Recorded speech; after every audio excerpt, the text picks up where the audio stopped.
Long days and pleasant nights. Good evening, thank you for joining me in this video. And today we're going to be talking about the greatest raid of all, or also known as Operation Chariot. And this is one of the best stories I enjoy telling to people, friends and family. And it's one of my favourites. I love history, ancient history, modern history, all types of esoteric stories, stories of bravery, heroism, and this is just one of many. So what we're going to talk about today is, in this story, there was more Victoria Crosses awarded, or the equivalent, the Medal of Honor. There was more medals awarded in this one mission than all missions in World War II, and to this day it stands as the most medals awarded in one mission. And you probably already know this story about Operation Chariot, and there are so much documentaries, and there should be a film about this, and Jeremy Clarkson actually does an amazing documentary about this. So I hope you enjoy. Anyone who's awarded the Victoria Cross, if they are sentenced to death, to be hanged, drawn and quartered, whatever it is, I'm speaking like it's medieval times here, but if you're ever sentenced to death, the Victoria Cross isn't allowed to be stripped from you, that you're allowed to go to your death wearing the Victoria Cross. Just an amazing bit of knowledge there about the significance of this cross. And so let's start in this amazing story. So a bit of background is that this is January 1942, and the situation for the Allies during this time is really bleak. It looks absolutely horrible for the Allies. Adolf Hitler and Germany have basically conquered most of Europe. Japan has invaded the Philippines, all the islands around the Pacific. America has just entered the war after being attacked in Pearl Harbor. The Americans would not actually get boots on the ground in Europe for many years, and it's really looking bad for the Allies. So Britain don't really have a significant fighting force yet. They still have a small air force. They have a pretty good navy, and during this time, 1942, in January, the Tirpitz, the Bismarck sister, slipped down the slipway into the water, commissioned and operational in January 1942. And this was Bismarck 2.0. This was Bismarck's sister, and this ship presented a huge problem for the Royal Navy, because here is another one. Another one. Another one. Here is another problem that is going to be presented in the Atlantic through the trade lanes. Even the U-boats at this time were causing absolute havoc among the trade lanes between America and Britain. America had established the Lend-Lease Act, which was sending tons of supplies to Britain and the Allies to fight the war against Germany.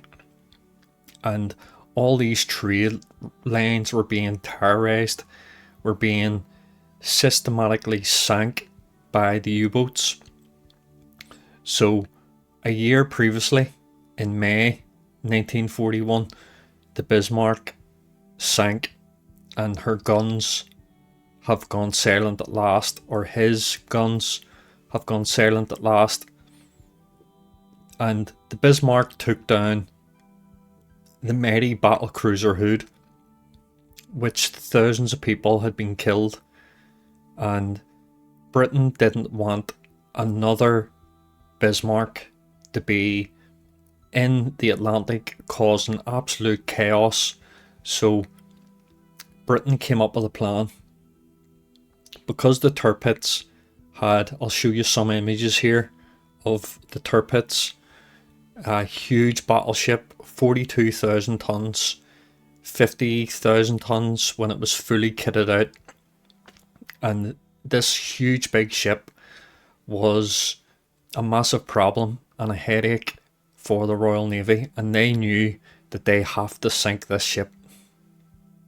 So what Britain actually came up with was, what if, let's just pretend here, let's just make up a scenario where, let's say the Tirpitz does make her way out into the Atlantic. Let's just say this, that the Tirpitz sneaks out, makes her way into the Atlantic and starts to cause chaos, just like the Bismarck. And let's say that we damage the Tirpitz. Let's just say we land a torpedo strike or a bomber strike, or another cruiser or another battleship causes significant damage to the Tirpitz. Where in the world can the Tirpitz go for repairs and maintenance to get back into the ocean again? And the only other base in the world, this was the only weakness of the Tirpitz, was her size. And this weakness was a huge window of opportunity that the British knew that if the Tirpitz was damaged, the only dock in the world which could make repairs on her was in France, St Nazaire. And France had been occupied by Germany about almost two years at this stage. No, about a year and a half. A pretty long time. That's hundreds of days of being under occupation. And this St Nazaire dock was also known as the Normandie dock, and this was the biggest dock in the world at the time.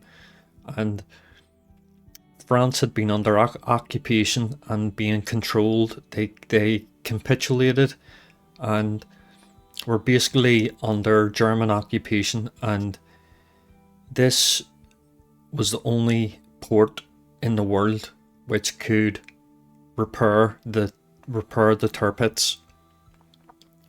So the British thought, what if we can damage the port? If we can damage the area of which she can be repaired, if we damage this port, Germany will not risk the Tirpitz going out into the Atlantic. And many people say afterwards that Germany actually wasn't going to risk sending the Tirpitz out anyway, because it was too risky. They had lost the Bismarck in the same fashion. But Adolf Hitler was very well known to be impulsive and to change his mind in a split second. So the Tirpitz could have been sent out if this Normandy dock was still in operational. So the British said, let's destroy this dock somehow. Let's delete it, completely erase this dock. So the first idea was, let's try precision bombing. And bombing at the time was very, very poor. There was only like 5% of all bombing attacks were successful, and those bombing attacks that were deemed successful were actually 5 miles off target. So even though that these bombs weren't even landing close to their target, they were still deemed as successful because it was close enough. And that is how poor bombing was in World War II, because these people had to look through these precision scopes at 30,000 feet in the air the Normandie dock was literally a needle in a haystack when you're looking from the air. So they actually bomb this dock from the air was very, very hard. And also in St Nazaire there was U-boat pens. All the U-boats that were being operated in the Atlantic Ocean, these U-boats were actually going to St Nazaire also for repairs and refueling, maintenance checks, crew rechanges, all sorts. Air bombing from the air was out of the question. Naval bombardment was out of the question, and the only really option was a raid. And this is what it's known as the greatest raid of all time. And during this time, the Commandos were formed in June 1940. So the Commandos were a new concept, a new idea, a new philosophy of war, which was special operations. This was known as the SOE, the Special Operations Executive, and it was actually in early June of 1940 when these group of men were thought of, and it was pushed against by the army. The army didn't like the idea that these special elite men were separate from all other forces, and they were basically a decentralized command system, that they weren't controlled by the army. They were basically on their own, making their own decisions according to their sort of doctrine. And this is where the Commandos were thought of for this raid, and this is where the plan for the greatest raid of all, Operation Chariot, would be formed. As I've said previously, the Tirpitz was operational in January of 1942, and this operation that we're talking about starts in March 1942, so this is only a couple of months after the Tirpitz is in operation.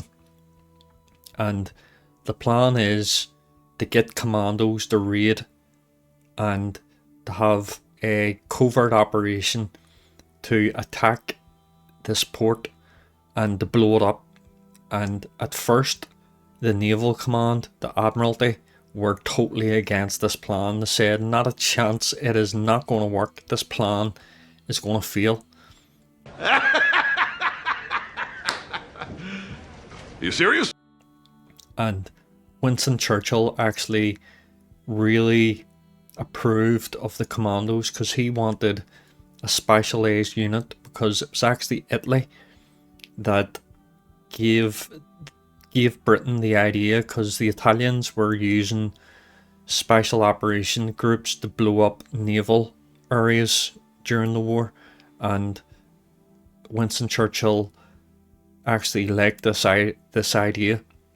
So it's actually the Italians who gave Britain the idea to form commandos, and the Americans actually formed their idea of the US Rangers and the Navy SEALs after the commandos. So there's a huge knock-on effect for all nations during this time, and this idea was, let's get the commandos to attack and to plant explosives on the Normandie docks and to blow the docks up that way. But they figured out very quickly that they were going to need way too much commandos, and the commandos weren't going to be able to carry the amount of explosives required to blow these gates up. So what they came up with was, how about we come up with an idea to turn a boat into a bomb, and we'll literally drive the boat, or sail the boat, or steer the boat and drive it into the docks, and let's blow these docks up using the boat. And the army were like, or the Naval Command were like, what the hell? Like, this is a crazy idea. And one of the guys who was in on this was Lord Mountbatten, and this is a bit of foreshadowing that Lord Mountbatten would actually be killed on a boat with a bomb by the IRA in the 70s, I think, the 1970s or the 80s. So that's a bit of foreshadowing, and it's a bit eerie that this guy came up with the idea to plant a bomb on a boat and he would actually be killed with a bomb on a boat. Very, very eerie. So, and that's maybe a future video talking about the assassination of Lord Mountbatten. And so let's continue on with the story. So to turn this big boat into a bomb was going to be a monumental task. What America had actually done was there was a treaty signed between America and Britain called Destroyers for Bases Act. And the Destroyers for Bases Act was basically exactly what it says on the tin, that America said, we'll give you a bunch of boats, bunch of old boats, and for these boats we can use British bases around the world, and this would help America establish more control around the world for operations if they were able to use British ports, British bases. So Britain totally agreed, because they were in a dire state and required boats to fight the war, and this is where America would give a bunch of boats to Britain, and this is where the idea came from, to turn a boat into a bomb. And this boat here, I'll show you the image. This is USS Buchanan, and USS Buchanan was transferred to the Royal Navy, and the Royal Navy would change its name to HMS Campbelltown, and Campbelltown would be changed into British standards, up to British standards. And this ship was obsolete. It was very, very old, and it wasn't up to the time. It was very archaic and not modern at all for modern warfare. So this was the idea for Britain, to turn the old USS Buchanan, or the Campbelltown, into, this would be the sacrifice.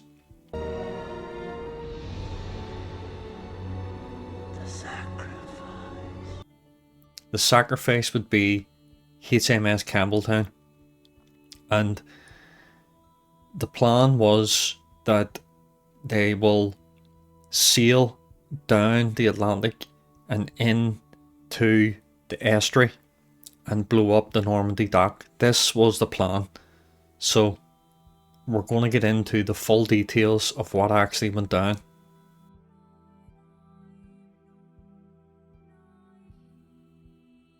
So the plan is to turn HMS Campbelltown into this bomb, and to be the commander of this boat would be a guy called Stephen Beatty.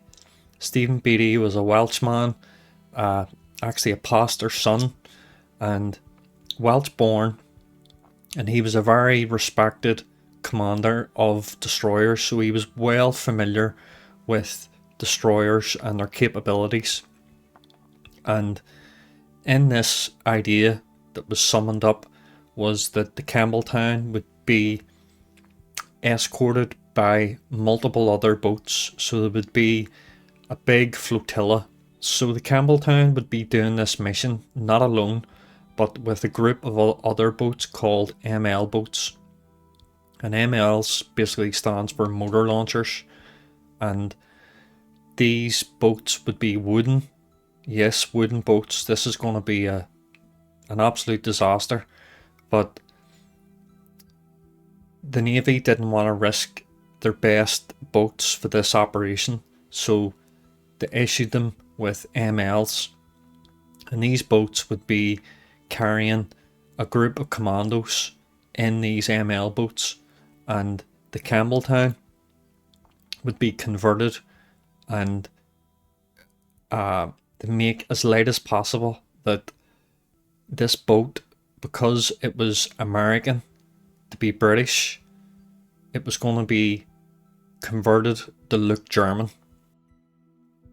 So if this operation is even going to work, if this is even going to be successful, they have to make sure that this boat, the Campbelltown, it's not even going to get anywhere close if it doesn't look German. So this ship has to look German, because they're going to spot a British ship miles away. So what the British thought of was, this American ship that was now British, it's now going to look German. So this American, British, German boat was going to be converted, and they were going to fly the German ensign flag. They're going to fly the German flag on this boat and sail down, and they appear German. So just think about that this American British boat is going to be converted to look German. And I'm just going to show you in the photograph here of the men actually converting this ship and stripping it down. And they wanted to make sure that the funnels were cut at such an angle, as you can see here. They're cut at a certain angle and a particular degree that it looked German.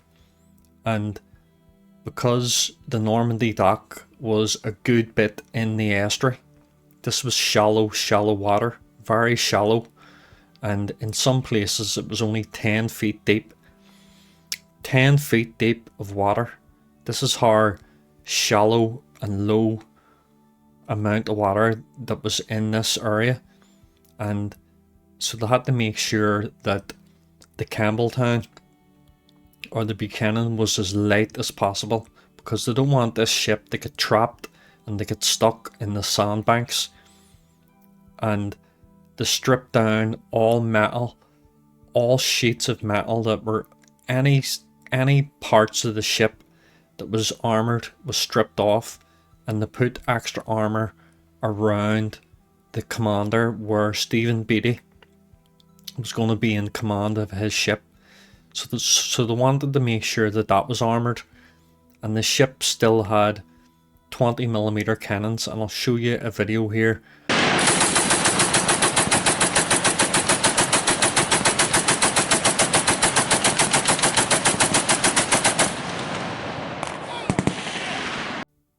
So a 20mm is a phenomenal weapon, really can deliver a lot of firepower, but it's only really enough firepower for certain scenarios, not for everything, just certain scenarios. So with the Campbelltown completely stripped down, the plan was to get 18 motor launchers, and these MLs would travel alongside the Campbelltown down the Atlantic coast. And just, you can see in the map here the amount of defences that are along France, that they're going to have to travel down and hope not to be spotted or shot out of the water before they even reach their target. With the Campbelltown looking German and stripped and ready, that this is where they would plant the explosives, and they only had 10 days to do all this. And this is where they put the explosives in the midship, right in the middle of the ship, because they didn't want the bomb to be up at the front of the ship, because the plan is to ram this dock, and when they're going to ram it, they don't want the bomb to go off immediately, because this boat's going to be full of commandos. So they don't want this boat to go off as soon as they hit the docks. So the boat has the bomb in the midship, and this is where 4.5 tons of explosives was placed and primed, fused up to go. And the plan was that when this rammed the dock, the bomb would blow up in roughly 1 hour after impact. So 621 commandos were in this mission, and about 100 commandos were on the Campbelltown, and the rest were in these ML boats. So all these commandos were piled in to these boats, and on the 26th of March 1942 at 8 p.m.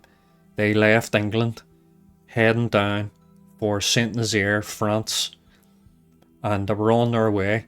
And as they were making their way down, they actually encountered two fishing boats, two French fishing boats, and they jumped these boats because they didn't want to risk being spotted, that these Frenchmen would alert the authorities that they were on their way. So they basically hijacked these fishing trawlers and sunk the boats. And I don't actually know what happened to these guys. I couldn't find any information what happened to these poor fishermen.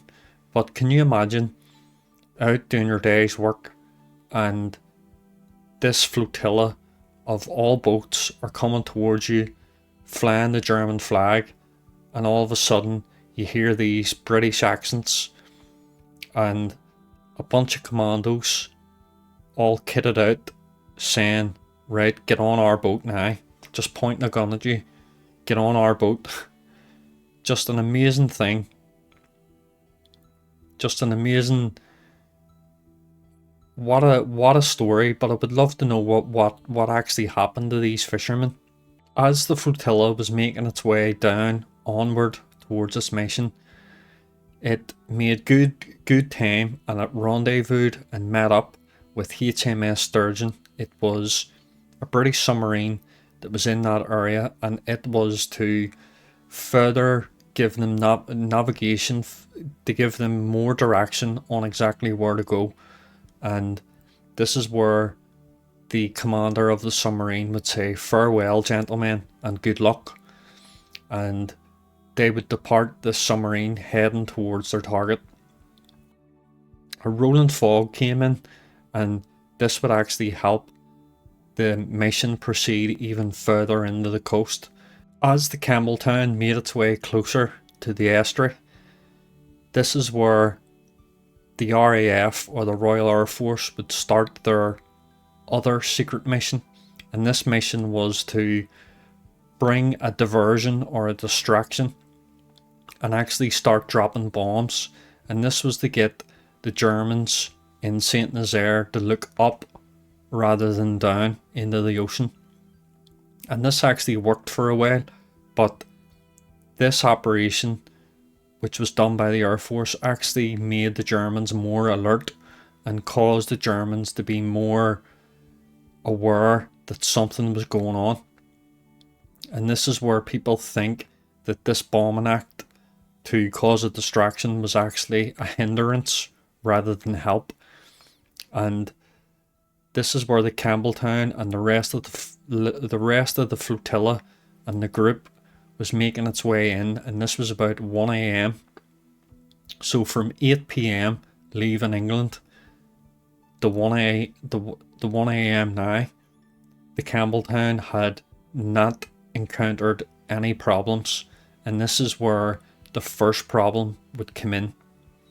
And in St Nazaire, there was actually a German propaganda team that were actually recording a propaganda film for Germany at the time, and they didn't know that they were going to witness one of the most insane missions the world has ever seen. So this little recording team were about to witness something that they have never seen before or will ever see again. So as the Campbelltown and the mission was moving through the fog, a huge spotlight would split through this rolling fog and light up the Campbelltown. And this is where the Campbelltown had its own secret plan up its sleeve.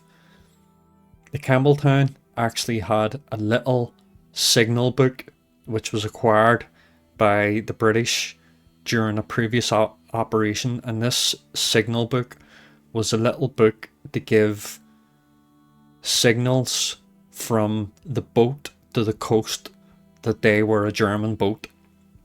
Now you need to remember, this boat is flying the German flag on their boat, and it looks German from an outside perspective. So when you're looking with a pair of binoculars, this thing looks German. With the silhouette, it looks German. It's sending German signals, and they even started to fire German flares, and these flares were the signal that they are a friendly boat, that we are friendly forces making our way in. But you need to remember that in these harbours, you needed to be scheduled in for repairs.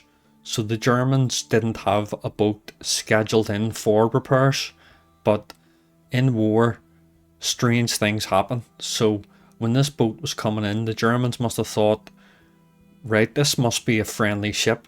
It must have been damaged out by the coast somewhere. It might have been damaged out in the Atlantic doing an operation. And so they thought that this is one of our ships, and no shots were actually fired. And this was roughly 1:15, 1:20 a.m. And this is when the Germans began to think that something was definitely weird. Something was definitely going on. And they sent a final signal to identify yourself. And the British were sending the signals back to the coast saying, look, we are German. We are not British. We're full-blown German here, and we're coming in for repairs. The first group of MLs, which were full of commandos, this was Group 1, and they were broke into 3 groups. Group 1, they would attack the old mole and start planting explosives around the area, blowing up anything that didn't move and shooting anything that did move. And this was Group 1 to do this assault. Group 2 would be in the other MLs, and these were 621 commandos.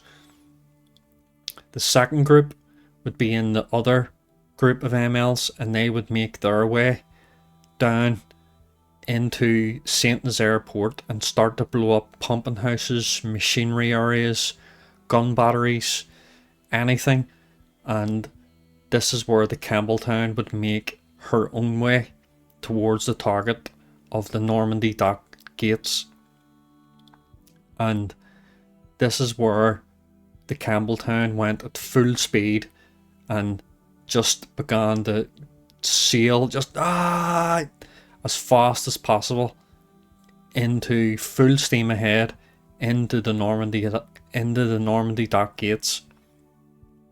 This is where the Campbelltown would sail at full steam into the Normandie dock gates, hitting roughly about 20 knots, 23 knots, or 25 miles per hour at full speed towards the Normandie dock gates. And all these guns opened up and began to fly through the boat. All these MLs, which were wooden boats, began to be pierced from all directions.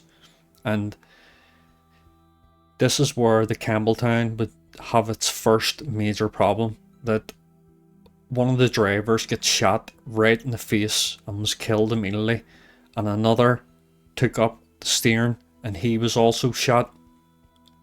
And this is where the Campbelltown was beginning to take many casualties.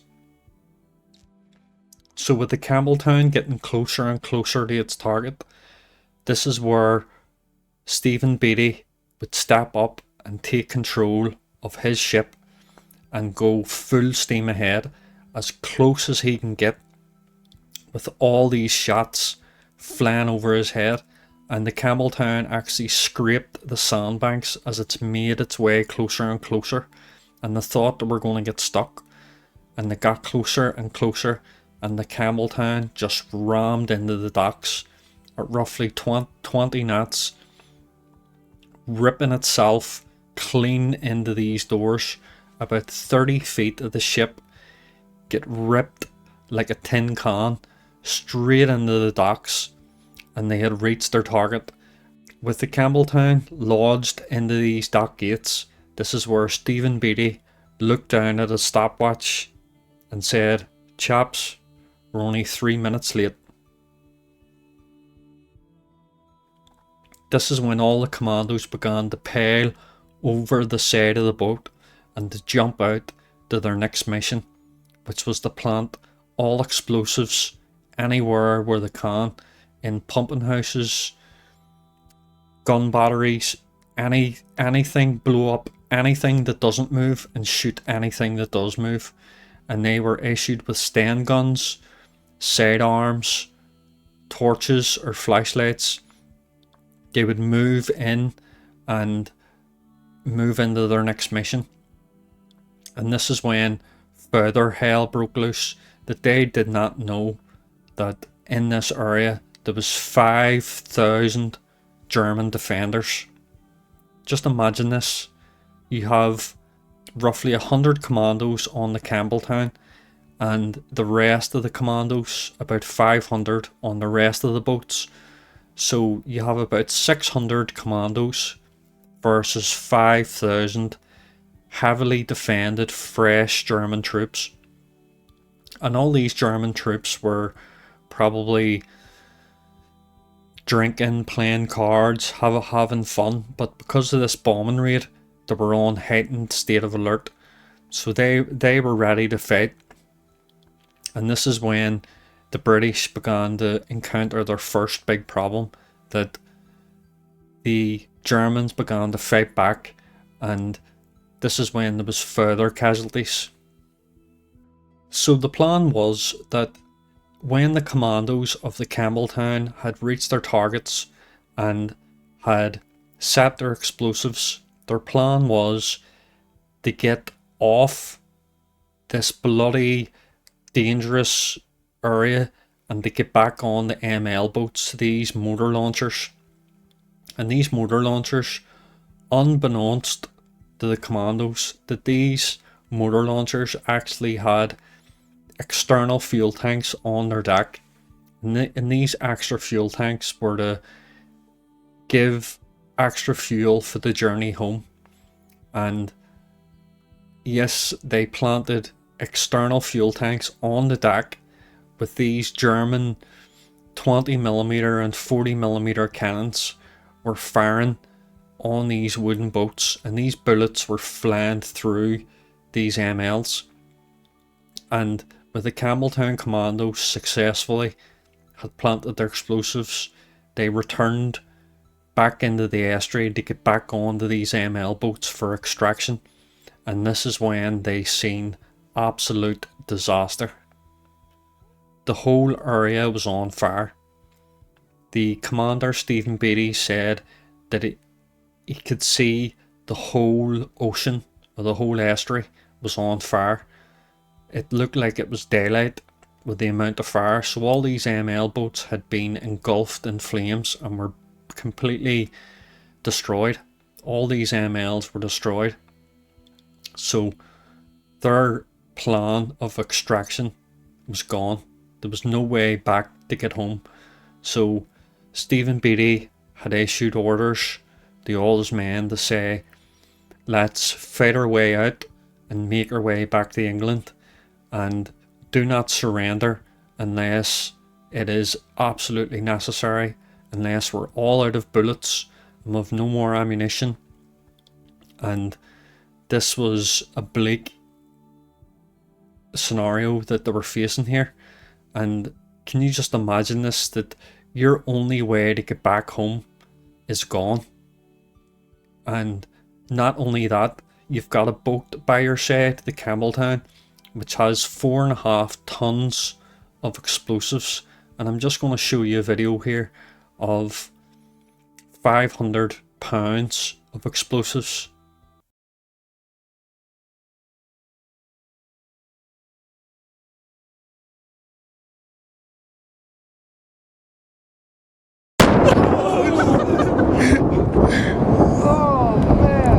That's a good one. Are you recording it all or no? You're recording it. Now, that's just devastating, the amount of energy, which is in 500 pounds. So can you imagine 4.5 tons of explosives inside a boat? So this is the devastation that this is going to cause. And all these commandos would eventually be captured by the German forces and be taken prisoner. And about 40 of the commandos were actually in kilts, in these kilts here, these war kilts, these Scottish dress. And can you imagine being a German soldier and you see these insane warriors that have came and planted explosives and driven this big boat into this gatehouse? And some of the German propaganda teams would actually record and take images of these commandos here, and you can just see in these images in this video, some of the commandos look really down and deflated, depressed that they've been captured, and they had to keep up the act that this boat was not going to blow up. And some of the Germans were actually patting the British on the backs and saying, "You guys are absolutely crazy. You are insane." And some of the Germans were completely baffled that they tried this. And it's worth mentioning there was one other boat, ML 306, which would actually survive this attack and would be sitting out in the estuary. And this is where this boat would encounter the Jaguar, the German destroyer, the Jaguar. This boat, ML 306, was actually commanded by Thomas Durant, and this Jaguar would actually beg the Durant to surrender and would signal to the boat, "Please give up, please give up." And this is where Durant made his last stand, and he fired with every single gun available and told them to open fire. And this huge Jaguar, this German boat, was absolutely massive compared to this wee tiny boat. And the fire from Thomas Durant, he would make his last stand here.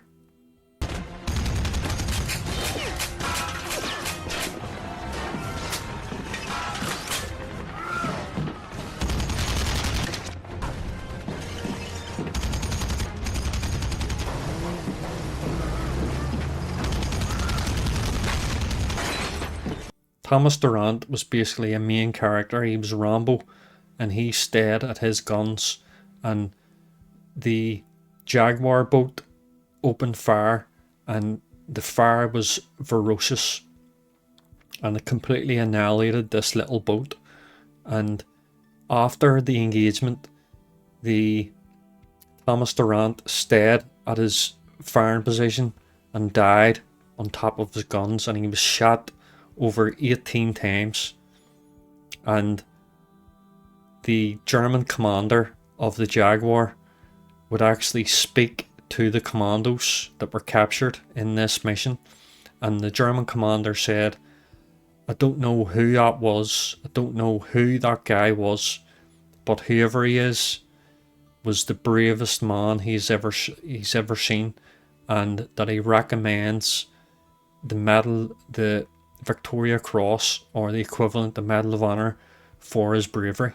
And after the war, the Jaguar captain would actually write to the royal family and the British Prime Minister saying what bravery he had witnessed, and Thomas Durant would be awarded the Victoria Cross for his gallant stand against this boat. So with all the commandos captured and imprisoned, this is where the next morning the bombs did not go off. This felt like a huge failure for the commandos, and it was about 8 a.m.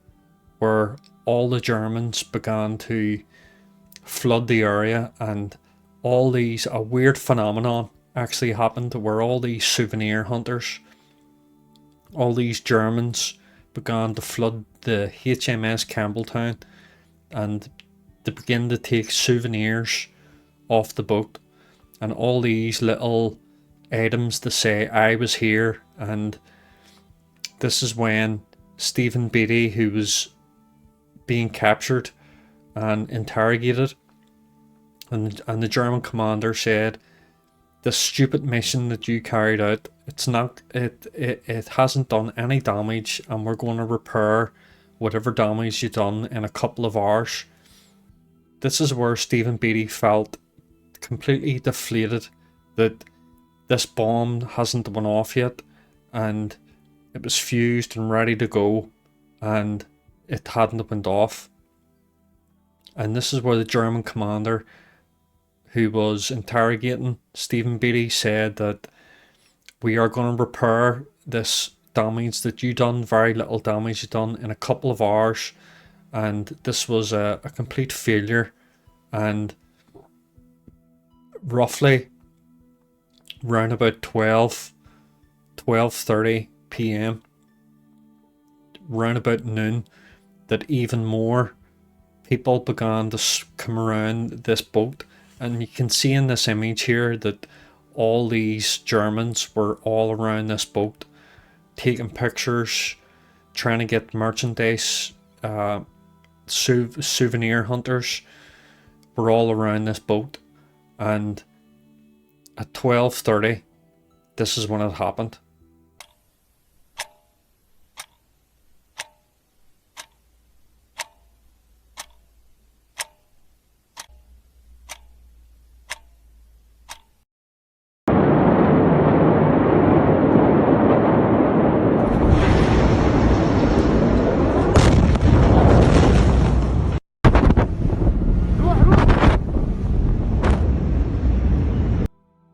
Now, it is said in history that the first vehicle on the moon was Apollo 11, and this is where Buzz Aldrin, Neil Armstrong and Michael Collins would land on the moon. And I personally believe that the first vehicle to land on the moon was not Apollo 11, it was actually HMS Campbelltown, because parts of this boat would go into space, that these souvenir hunters would find their souvenirs, but these souvenirs would be in Berlin, in Paris, in London. There was parts of Campbelltown scattered throughout the world. The British began to realise that there must have been some sort of problem with the fuse, that it was a delayed fuse for whatever reason. But this blew up anyway, and it caused a huge shock for the Germans, literally. And this is where lots of Germans were actually killed, because they were smothering this boat, and many high-ranking Germans were killed. And the dock gates were completely deleted, erased, Control-Alt-Delete. This port was, and the Campbelltown would finally make its sacrifice in this operation. And the Normandie dock gates was so destroyed that it actually wasn't operational until 1948. So that's over 600 days after the end of the war. Just think about that. 600 days after the war is over, that this port was finally re-established again. So that's the type of damage that was done by this explosion. And the Tirpitz was not risked to go out into the Atlantic, and didn't present a problem at all for the British. And it didn't cause any damage, but the Tirpitz would eventually be sunk.